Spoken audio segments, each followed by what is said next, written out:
Mesdames et messieurs, ravis de vous retrouver. Une nouvelle édition de Direct pour ce mardi 28 janvier 2020. L'édition d'aujourd'hui sera essentiellement consacrée à la conférence mondiale d'Al-Azhar sur la rénovation de la pensée religieuse. On va tout d'abord commencer par les activités présidentielles en une semaine.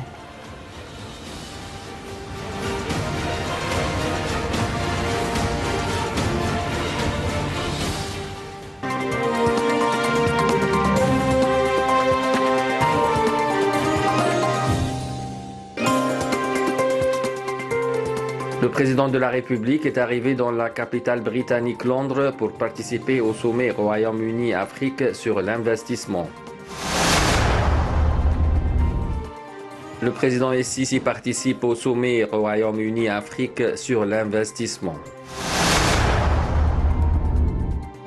Le président Abdel Fattah El-Sisi s'entretient avec le premier ministre mauricien, M. Pravin Kumar Jugnauth, dans le cadre du sommet de l'investissement Royaume-Uni-Afrique à Londres.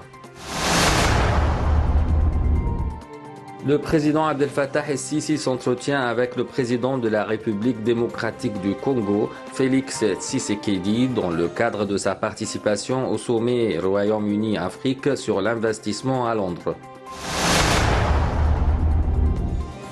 Le président Abdel Fattah El-Sisi s'entretient avec le premier ministre britannique Boris Johnson à son siège à Londres. Le président Abdel Fattah El-Sisi s'entretient avec le duc de Cambridge et fils du prince héritier de Grande-Bretagne, le prince William, au palais royal de Buckingham à Londres. Le président Abdel Fattah El-Sisi s'entretient avec le premier ministre Dr Moustapha Madbouli, le commandant général des forces armées, ministre de la Défense et de la production militaire, le général d'armée Mohamed Zaki, le ministre des Affaires étrangères M. Sameh Choukri, le ministre des Ressources hydrauliques et de l'irrigation Dr Mohamed Abdelati et le chef des renseignements généraux M. Abbas Kamel. Le président Abdel Fattah El-Sisi tient des pourparlers avec les membres du Conseil suprême de la police lors de la célébration de la journée de la police. Le président Abdel Fattah El-Sisi dépose une gerbe de fleurs sur le monument commémoratif des martyrs de la police. Le président Abdel Fattah El-Sisi honore les familles des martyrs et les héros de la police. Le président Abdel Fattah El-Sisi honore les hommes de la police dans le cadre des célébrations de la 68e journée de la police. Le président Abdel Fattah El-Sisi reçoit la médaille d'honneur allemande de Saint-Georges en reconnaissance de ses efforts pour assurer la sécurité, la stabilité et le développement en Égypte. Le président Abdel Fattah El-Sisi se réunit avec le secrétaire général adjoint de l'Organisation des Nations Unies, directeur exécutif de l'Organisation des Nations Unies pour la criminalité et la drogue, directrice générale des Nations Unies à Vienne, Dr Reda Oueli. Le président Abdel Fattah El-Sisi se réunit avec le ministre d'État pour la production militaire, Dr Mohamed Al-Assar.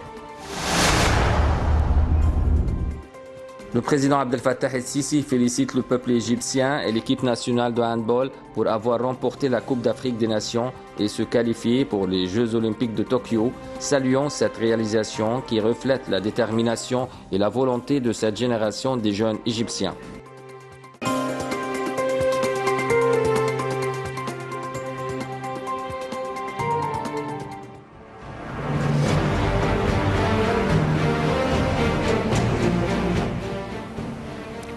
Passons à présent à notre sujet d'aujourd'hui. Le grand imam d'Al-Azhar, Dr Ahmed Al-Tayyib, prononce la déclaration finale de la conférence internationale d'Al-Azhar pour la rénovation de la pensée religieuse qui a duré 2 jours en présence d'un groupe d'éminentes personnalités politiques et religieuses dans le monde.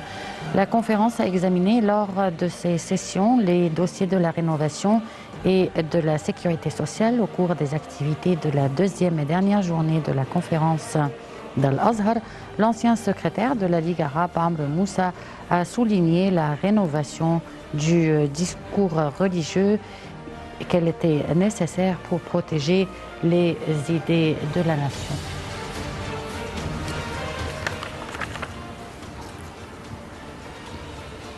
Aussi, le président Abdel Fattah el-Sisi appelle les institutions religieuses à accorder plus d'importance au renouvellement du discours religieux. Un reportage.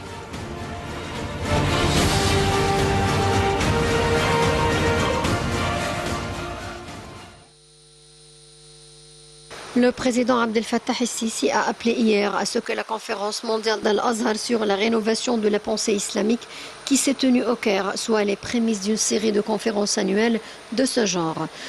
Dans le discours prononcé en son nom par le Premier ministre Mustafa Madbouli, le chef de l'État a enjoint aux institutions religieuses, avec en tête Al-Azhar, d'accorder de l'importance à la rénovation du discours religieux parce que tout laxisme en ce sens sera de nature à laisser le terrain, selon lui, à ceux qui prétendent détenir la science pour manipuler les cerveaux des jeunes, leur défigurer les dispositions tolérantes de la charia, leur transmettre des interprétations erronées du Coran et de la Sunna. La rénovation à laquelle nous aspirons n'est pas celle des constantes de la religion, de la doctrine ou les dispositions qui ont fait le consensus des oulémas, mais la rénovation en question est celle de fiqh al-mu'amalat, ou fiqh des relations dans les domaines de la vie, a noté le président Al-Sisi, ajoutant que la miséricorde d'Allah envers ses serviteurs figurait dans le fait que certaines dispositions de la charia sont fixes et d'autres varient en vertu de l'évolution et que les fatwas où les avis religieux changent d'un pays à l'autre, d'une époque à l'autre et d'une personne à l'autre. Le chef de l'État a en outre mis l'accent sur l'importance de la tenue de cette conférence avec la participation des oulémas venant de 41 pays arabo-islamiques. Le président Al-Sisi a exprimé son appréciation aux participants à cette conférence, souhaitant que ces recommandations soient à la hauteur des défis qui relèvent la nation avec en tête le terrorisme.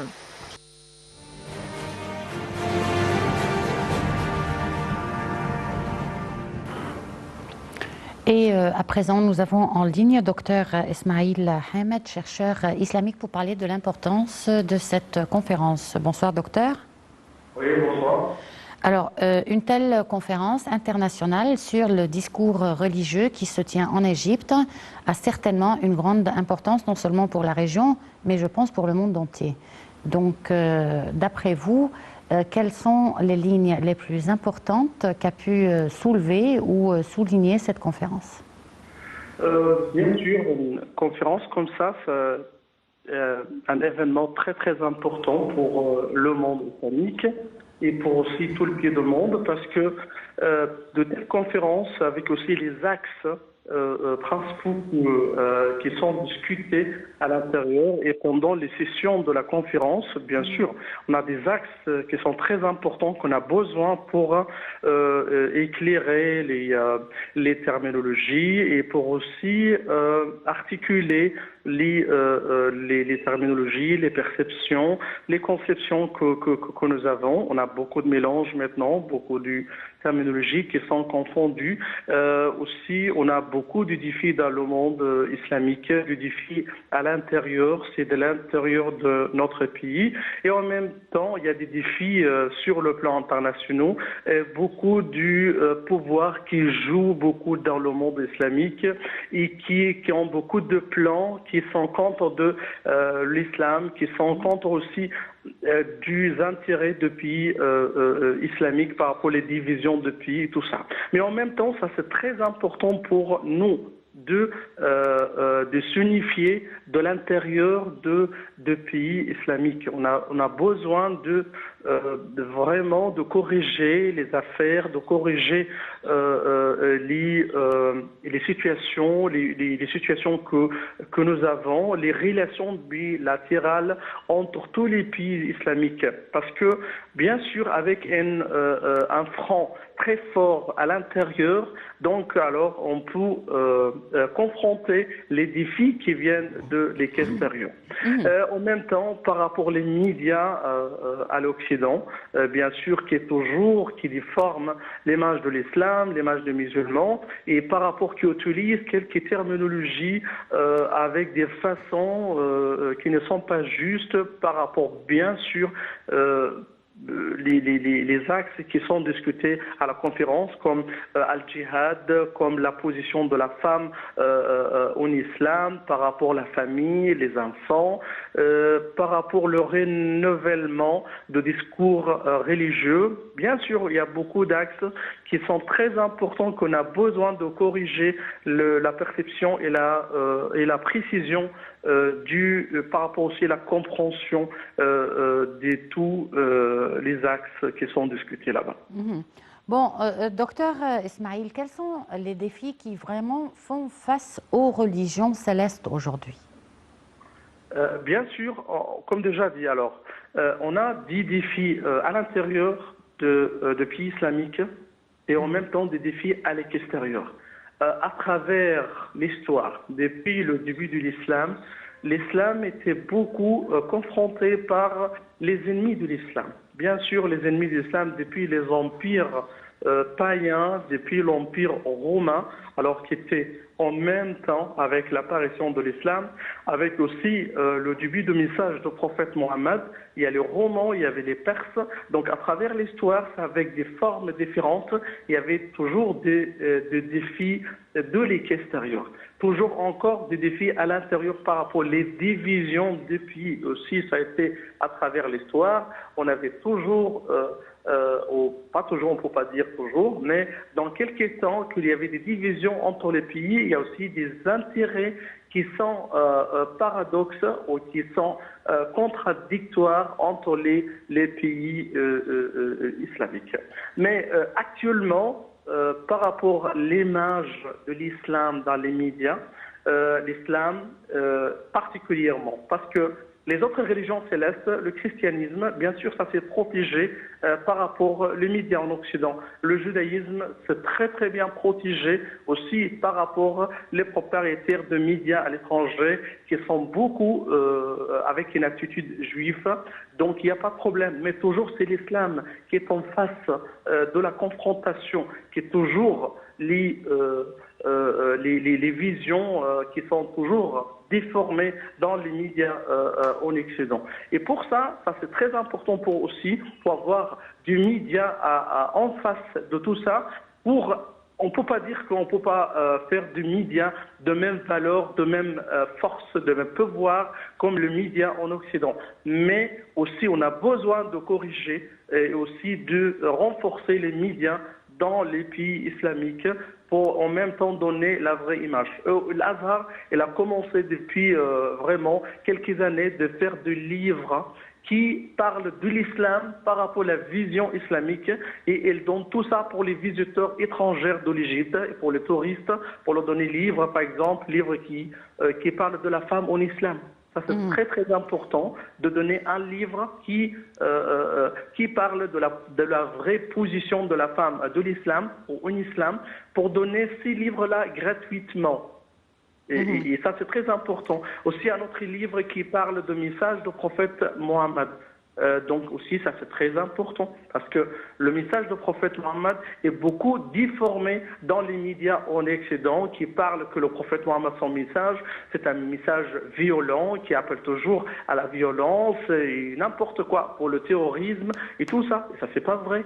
Donc aussi, ça c'est très important de faire un livre qui parle de ça. Encore des livres qui parlent de principes de l'islam en général, que l'islam c'est une religion qui appelle toujours à la tolérance. Et ça c'est vrai, c'est pas une chose que médiatique, on parle juste dans les médias. Non, mais pratiquement à travers l'histoire et l'histoire islamique, que l'islam c'est une religion de la paix, de la tolérance, de la coexistence avec tous les non-musulmans, qui respectent les autres et tout ça. Et même qu'il y a des événements exceptionnels qui sont contre les principes de l'islam. Bien sûr, ça c'est pas la vraie image de la religion, parce qu'il y a des musulmans qui mal pratiquent la religion. Et c'est bien sûr ça déforme pas la religion, mais ça déforme et ça représente où les gens, ceux qui font ça, pas la religion entièrement, parce que ça c'est pas juste. Mais bien sûr la vision, comme déjà dit dans les médias par rapport au propriétaire, c'est des choses très claires. par rapport les images et tout ça. Par exemple, on rappelle un peu Al-Qaïda. Al-Qaïda, ça a été fabriqué par les États-Unis. Ils ont ramassé des gens qui ont beaucoup de mauvaises images, aussi ceux qui ont de mauvaises interprétations de principes de l'islam, particulièrement par rapport al djihad, et ils les ramassent de plusieurs pays et les laissent bien sûr en Afghanistan et le fournissent et leur donnent l'argent et leur donnent tout ce qu'ils ont besoin. Ça, c'est pour combattre les Russes. Quand les Russes ils ont attaqué l'Afghanistan. Donc, c'est Al-Qaïda qui a été fabriqué par les États-Unis, mais en même temps, c'était pour chasser les Russes. Et après avoir chassé les Russes, ça commence là, le conflit entre Al-Qaïda et les États-Unis. Mais les États-Unis commencent d'utiliser Al-Qaïda pour déformer l'islam mondialement et de parler avec une mauvaise façon sur l'islam. Ça, c'est une histoire et ça, c'est une chose très connue. Et même, il y a des dirigeants américains qui parlent de la protection des États-Unis par rapport à Al-Qaïda.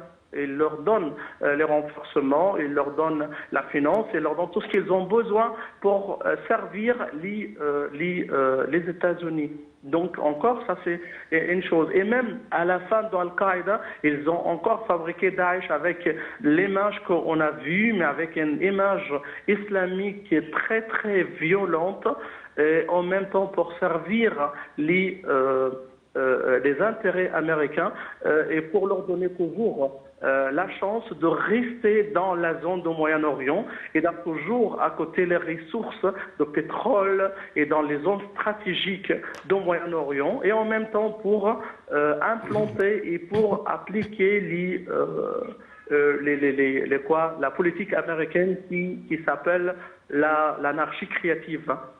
Bon, docteur Esmaïl, permettez-moi de vous interrompre parce que là, vous avez abordé plusieurs axes, tous plus importants les uns que les autres.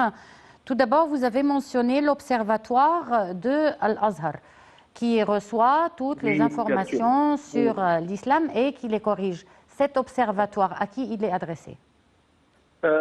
Bien sûr, Al-Azhar, depuis la fondation de l'Azhar, 1970, c'était une institution très importante par rapport à la modération de l'islam qui toujours produit des savants, des scientifiques, des ulama, des prêcheurs de Al-Azhar qui sont bien sûr partout et qui servent partout dans tous les pays islamiques et même dans les pays européens pour servir les communautés islamiques en Europe, en France, en Belgique, dans les pays comme ça. Le rôle de l'Azhar, c'est un rôle très très important à travers l'histoire et même aussi par rapport les campagnes contre l'Azhar et tout ça, ça ne fait rien avec aussi la force religieuse de l'Azhar, la force de l'importance et la valeur de l'Azhar dans tout le pays. Et pour ça c'est très important que l'Azhar qui porte le drapeau pour le renouvellement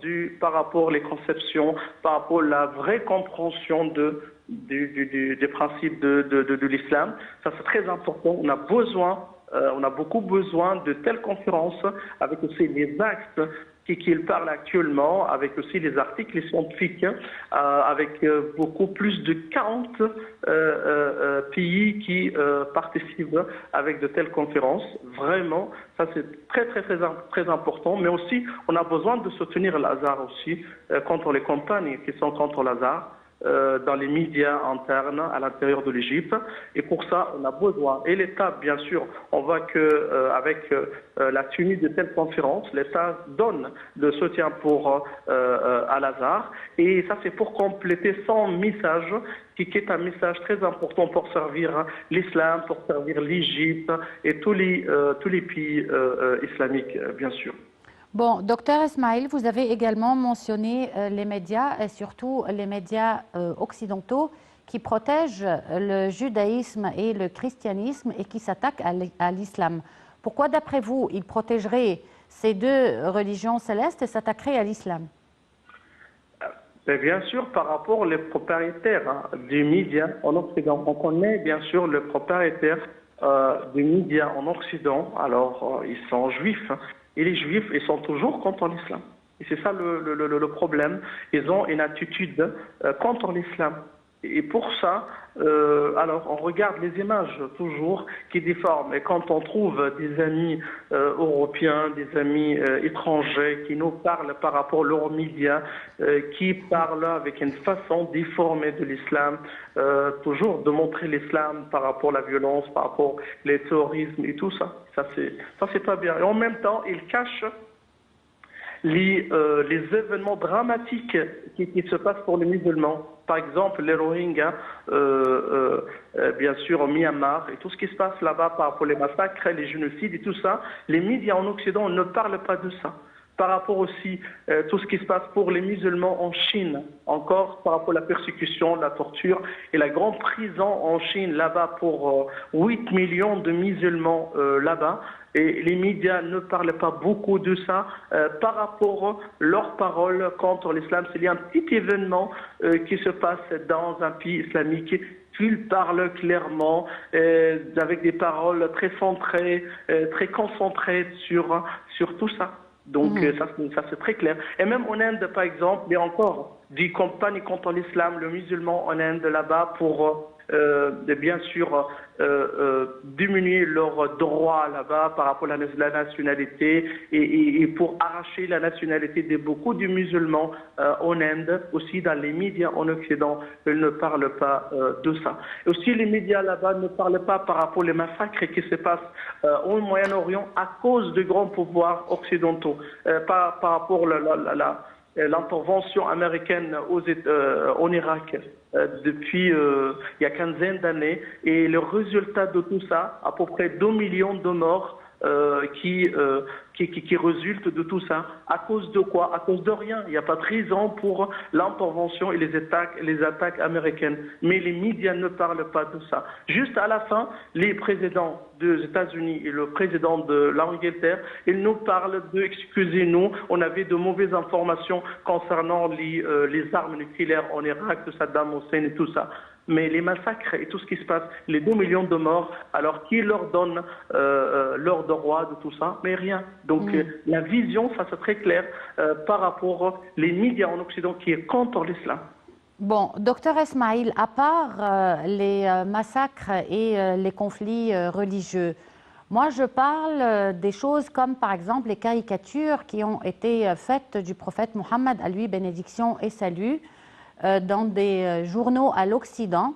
De telles actions, est-ce qu'elles ne peuvent pas être sanctionnées par l'organisation, par exemple, des pays islamiques, par une telle conférence, telle que cette conférence de Al-Azhar, juste pour restituer le respect aux religions célestes? Oui, bien sûr. Alors, ceux qui ont fait les caricatures contre le prophète Mohammed et qui déforment son image et tout ça, à la fin, ils ont trouvé alors les caricatures ou les images comme ça. Et c'est quoi le résultat? Ça montre la violence, parce que vraiment, les musulmans n'acceptent pas alors de trouver leur prophète avec son image très particulière en islam et d'être déformé avec des caricatures comme ça. Parce qu'en même temps, s'ils parlent de l'islam comme ça, s'ils parlent du prophète Mohammed comme ça, pourquoi pas ils ne parlent pas de Holocauste, de ça? Non, c'est nul, ils ne parlent pas de ça. Donc il faut avoir un poids très clair et une mesure très claire aussi, de même niveau. On n'a pas de double poids par rapport à notre vision contre les événements. On critique l'islam, mais on ne critique pas les autres choses, et on ne critique pas les juifs, on ne critique pas le Holocauste. Donc aussi, le média là-bas, ils ont besoin de corriger aussi leur vision, et comme ça. Et aussi, Al-Azhar, il a fait aussi de conférences à la suite de cet événement très dramatique. On était bien sûr contre de faire mal aux journalistes en France, c'est Hebdo là-bas à Paris. Donc on était contre bien sûr tous les événements violents contre les gens, même s'ils ont fait du mauvais caricature sur le prophète Mohammed, mais on condamne toutes sortes de violences qui est comme ça. Mais en même temps, on doit corriger aussi leur vision et aussi de bien parler sur les principes de l'islam, sur le prophète Mohammed, comme il parle très bien par rapport aux principes juifs et chrétiens. Docteur Ismail Hamed, vous êtes chercheur islamique. On vous remercie beaucoup pour cette intervention. Et on poursuit donc avec le discours religieux, qui est l'un des éléments les plus importants pour faire face à l'extrémisme, selon le président Abdel Fattah el-Sisi. Un reportage.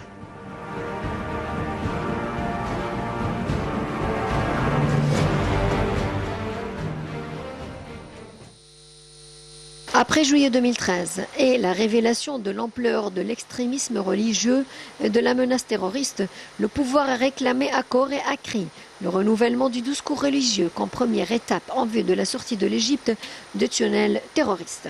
Le président Abdel Fattah el-Sisi a déclaré que l'objectif principal est de préserver l'essence de la religion et de sensibiliser les jeunes à la confrontation à une idéologie extrémiste.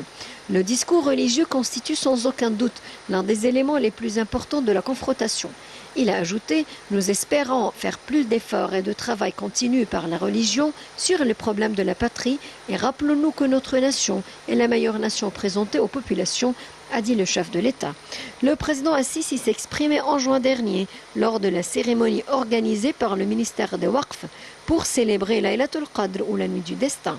C'est dans ce contexte que le président el-Sisi avait ainsi demandé à l'université d'Al-Azhar, la plus haute autorité religieuse musulmane d'Égypte du monde musulman, de s'engager sur la voie de renouvellement du discours religieux.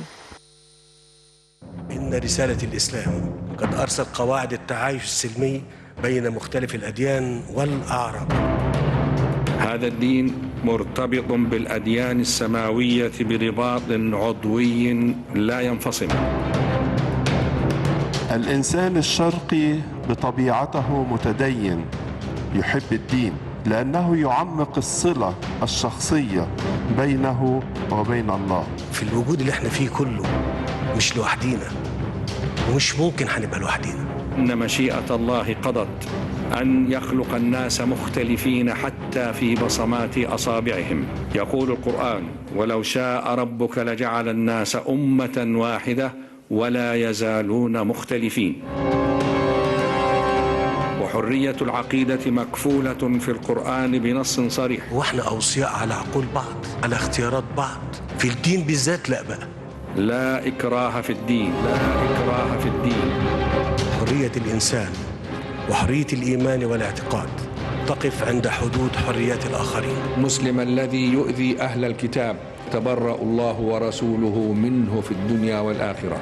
يا ترى في مدارسنا وفي معاهدنا وفي كلياتنا بنعلم احترام الآخر؟ لا يمكن أن يكون ثم سلام بين الشعوب ما دام لا يكون ثم سلام بين الأديان. نحن رجال الدين علينا مسؤولية كبيرة. كل واحد فينا هيتحاسب لوحده وهيتسأل لوحده.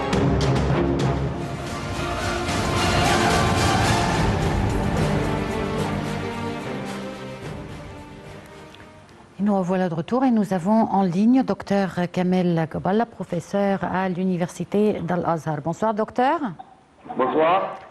Alors docteur Kamel, cette conférence, elle donne beaucoup d'importance au renouvellement du discours religieux. Le discours religieux aujourd'hui, pourquoi est-ce qu'il a besoin d'être renouvelé? En fait, le renouvellement, c'est un processus tout à fait constant qui ne pourrait jamais s'arrêter tant qu'il y a toujours des survenus qui touchent les réalités des sociétés dans n'importe quelle partie du monde, dans n'importe quelle circonstance historique. Étant donné qu'il y a toujours des questions qui surviennent et des choses qui n'étaient pas déjà traitées par les anciens ulama traditionnels, donc il faut trouver des solutions, il faut résoudre les problèmes qui surgissent. Donc on a toujours besoin d'un renouveau. C'est dans ce contexte que s'est inscrite cette conférence qui parle ou qui traite le renouveau de la pensée islamique.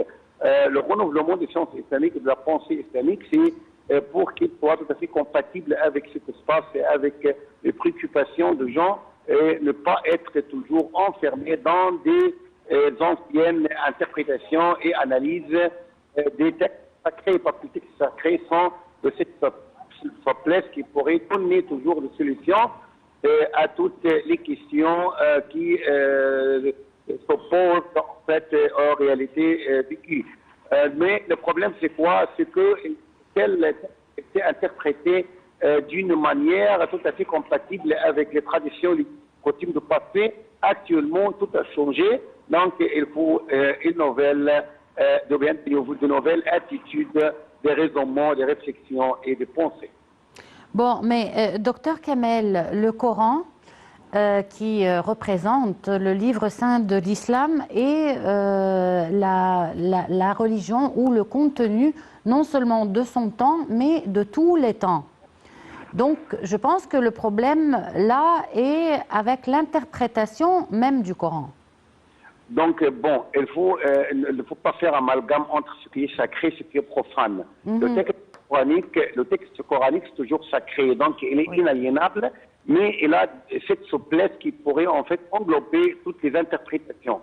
Ce qui est profane, c'est toujours l'œuvre humaine, c'est-à-dire les commentaires, les exégèses et les interprétations qui étaient effectuées par soit par exemple, soit un ulama, soit un panel de ulama dans une certaine époque et qui étaient en fait soumises à ce qu'on peut appeler les pressions de moment, c'est-à-dire il y avait des circonstances tout à fait spécifiques à chaque époque. Mais le fait, par exemple, de continuer ou bien de reprendre toujours des circonstances, malgré cet écart socio-culturel qui sépare le passé du présent, donc c'est pas ce qui est difficile et ce qui est moins acceptable.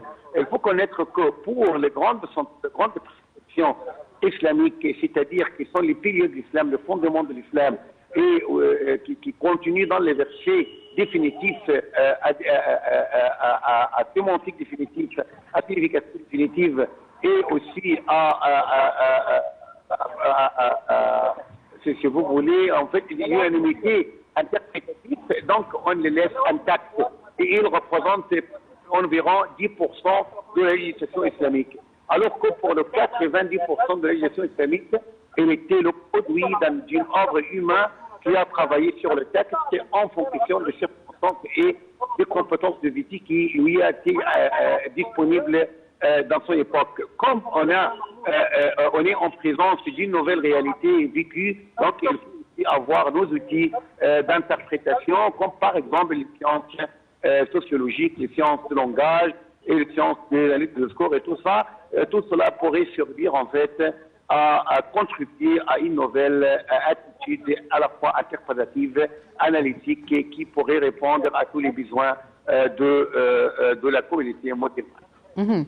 Oui, mais docteur Kamel, quel est le problème aujourd'hui? Le problème est dans la mauvaise interprétation des religions ou bien le problème est dans la politique ou des fins politiques ou économiques qui sont utilisées par des groupes extrémistes pour déformer la religion? Le problème, il est en fait à double face. Premièrement, il y a des gens qui refusent, par exemple, de mener le processus de renouvellement ou bien de renouveau par crainte de démolir les constances. Il y a aussi, à l'autre côté, des gens qui veulent effectuer le processus de renouveau au détriment du patrimoine, c'est-à-dire par abolir le patrimoine, raser le patrimoine de la vie culturelle islamique, malgré le fait qu'il fait partie intégrante de la mentalité islamique. Donc, on ne peut pas, par exemple, leur admettre de faire tout ce qu'ils veulent, parce que cela, ce sera au détriment de notre identité culturelle et civilisatrice. Donc, le problème il réside dans la nécessité de faire cette réconciliation entre les partisans d'un renouveau excessif, c'est-à-dire sans borne, et ce légèrement par crainte de renouveler au détriment de connaissances.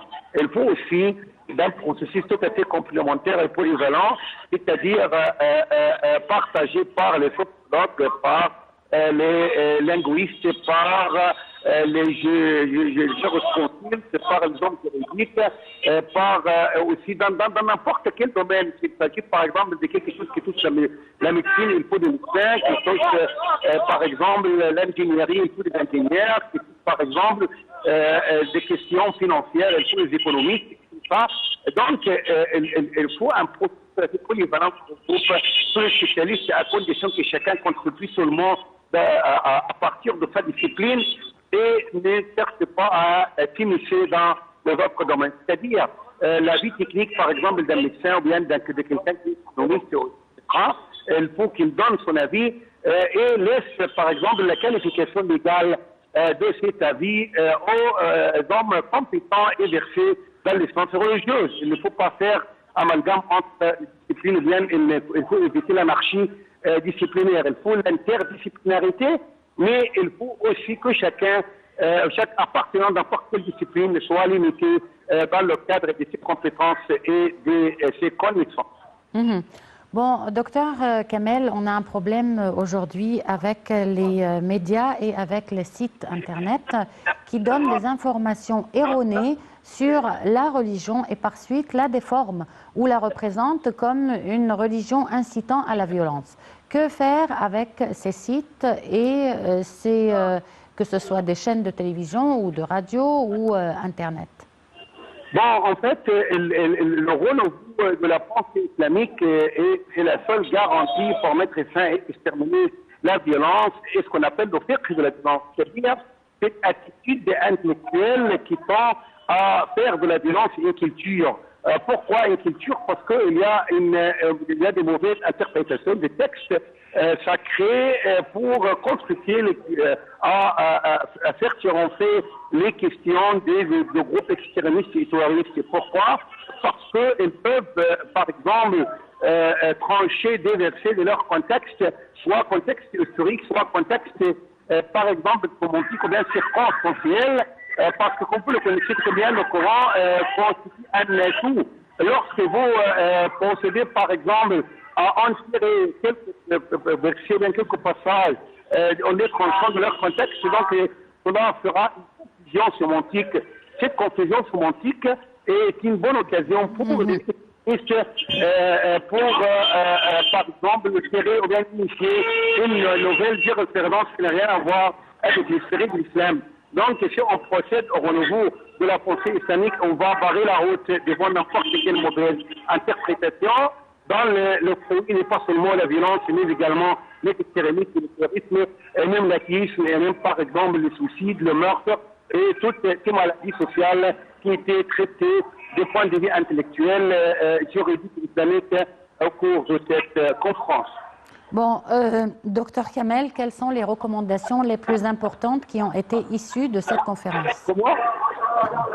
Pardon? Quelles sont les conférences les plus importantes qui ont été issues de cette conférence? La conférence a donné des recommandations, en fait, tout à fait importantes qui ont renfermé toutes les questions relatives à la pensée islamique ou à la nécessité de renouveau de la pensée islamique. Dans le retard, en fait, résultent plusieurs problèmes d'ordre social, d'ordre sociétal. Donc, il y a des recommandations, les recommandations seront mises en vigueur parce que cette conférence a regroupé cette pléiade des ulémas de la communauté musulmane qui représente peut-être tous les ulémas de tous les pays. Donc, il y a une bonne occasion que les recommandations soient mises en application, mises en vigueur, non seulement en Égypte, non seulement par l'Azhar, mais dans le monde des musulmans entier. Oui, docteur Kamel, est-ce que la conférence a abordé les professeurs, par exemple, qui enseignent la religion à nos enfants dans les écoles? Est-ce que ces professeurs sont suffisamment bien formés pour pouvoir véhiculer les principes des religions aux enfants dans les écoles? Pardon, quel principe? Et là, quel principe, pardon? Pardon? Vous vous renseignez auprès de moi sur ce qui a abordé la conférence. La conférence, en fait, elle a abordé toutes les questions, en fait, qui touchent l'actualité de la société islamique, que ce soit en Égypte, que ce soit ailleurs. Tous les problèmes, comme par exemple aussi le figement intellectuel, si vous voulez, comment lutter contre cette pétrification qui pourrait conduire à appliquer des anciennes interprétations sur une réalité qui est tout à fait différente, mais là aussi mise en garde contre démolir l'histoire au détriment de renouveau. Sinon, on sera comme quelqu'un qui, pour faire, par exemple, des ravalements à sa maison, il finit par démolir le mur. Donc, ce sera très, très difficile. Donc, il s'agit d'un processus tout à fait soigneusement traité, soigneusement mené et effectué, et toujours par des compétents, très, très compétents dans le domaine du patrimoine islamique et en collaboration avec toutes les instances de la société. Non, moi je vous parle, docteur Kamel, des professeurs qui enseignent la religion dans les écoles, qui enseignent la religion à des millions d'enfants. Est-ce que ces professeurs sont suffisamment bien formés pour pouvoir enseigner la religion dans les écoles? Ah oui, on a donné conseil aussi que la religion soit très bien en programme scolaire. Les programmes scolaires, ce n'est pas des façons marginales comme on les fait actuellement, mais d'une façon tout à fait efficace pour que la religion gouverne. Il ne faut pas gouverner la vie, en fait. Et que donc, il faut la vie parce que c'est très très important. Donc, on a consigné que l'enseignement religieux, surtout du point de vue éthique et moralité, sans égard pour les doctrines, les croyances, tout ça, cela pourrait être le problème, mais il faut mettre l'accent sur le côté éthique et moral qui est l'éthique humaine de toute l'humanité, sans égard pour les diverses conditions. Donc, on a mis l'accent sur l'importance de cette attitude pédagogique. Et en même temps, les prêcheurs qui font les prêches du vendredi, est-ce que ces prêcheurs qui font la prêche sont également suffisamment bien formés pour s'adresser aux citoyens? Oui, les moyens de mass médias, en fait, les mass médias, elle était largement une de préoccupation de notre conférence, parce qu'en fait, comme vous le connaissez bien, les médias, elles pourraient jouer un rôle plus efficace et plus dangereux que même l'école, même les parents, même la famille. En fait, c'est très important que les médias pour ceci soient conscients de l'importance de cette question qui est une question de vie de mort pour la société, pour la jeunesse, pour les jeunes, parce qu'en fait, comme vous le connaissez bien, maintenant, les jeunes disent moins et regardent ce qui est visuel, ce qui est sur la sphère électronique, beaucoup plus que jadis. Donc, leur source d'inspiration numéro 1, c'est les médias. Donc, a aussi accordé une attention particulière au rôle des médias en tant que rôle tout à fait trajectoire et tout à fait principal dans le processus de bon raisonnement islamique. C'est ça. Docteur Kamel Gaballa, professeur à l'Université de l'Azhar, je vous remercie beaucoup pour cette intervention.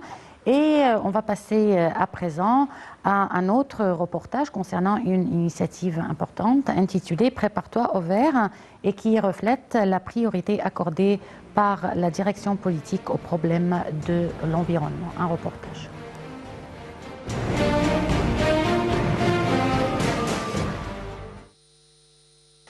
La ministre de l'Environnement, Yasmine Fouad, a affirmé que l'initiative « Prépare-toi au vert » parrainée par le président Abdel Fattah el-Sisi, est destinée à répandre la sensibilisation écologique, refléter la priorité accordée par la direction politique aux problèmes de l'environnement.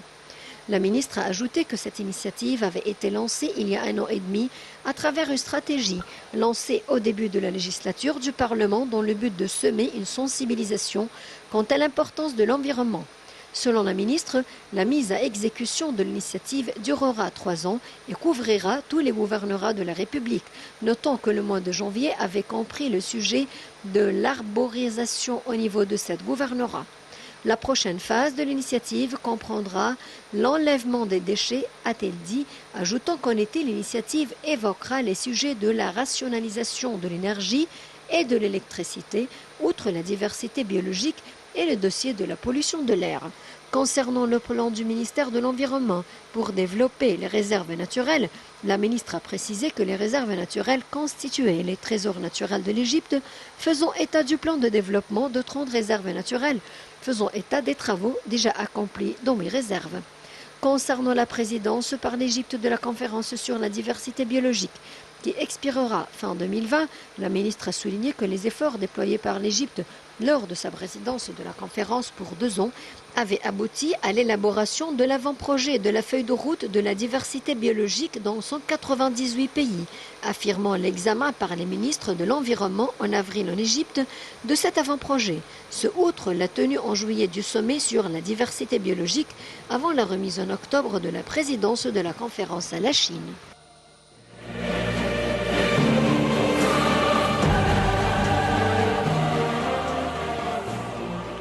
On arrive ainsi, mesdames et messieurs, à la fin de cette édition de Direct. Merci de l'avoir suivi. Agréable moment avec la suite de nos programmes. Et on se retrouve demain avec une nouvelle édition de Direct et un nouveau collègue.